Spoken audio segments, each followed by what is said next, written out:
আসসালামু আলাইকুম। আসলে আপনারা এই মুহূর্তে যারাও দেখরা ও যে একটা ছোট বাচ্চা, ও বাচ্চাটারে শেরপুর পাওয়া গেছে এই মুহূর্তে।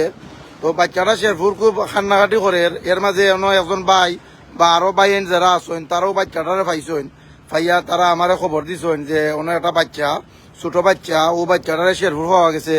আপনি একটু আইয়া ওখানে লাইভও একটু দেখাও। তো সিলেটি অনলাইনে আমি লাইভে ঢুকছি। তো ও যে ছোট বাচ্চাটা, আসলে বাচ্চাটার খালি নাম কইতে পারে বান্যাসং, আর কুস্তা কইতে পারে না, বাচ্চার ঠিকানা সঠিকভাবে কইতে পারে না, বাচ্চার কোনান থেকে আইছে, খালি বান্যাসং থেকে আইছে ওগুলোও কইতে পারছে, আর কুস্তা সঠিকভাবে কইতে পারেন না। তো আপনারা যারা দেশ বিদেশ থেকে এই মুহূর্তে সিলেটি অনলাইনও বা আরো বিভিন্ন সিলেটি প্ল্যাটফর্মে আপনারা যুক্ত হয়েছেন, আপনারা প্লিজ প্লিজ ভিডিওটা শেয়ার করুকা। আপনারা শেয়ারের মাধ্যমে যদি বাচ্চাটার আত্মীয় স্বজনের গেছে, যদি বাচ্চাটারে পৌঁছে দেওয়া যায়, তাইলে এটার সওয়াব ইনশাল্লাহ আপনারাও পাইবা। আসলে এই বাচ্চাটারে কিলান পাইছেন একটু জোরে কইবা আপনি।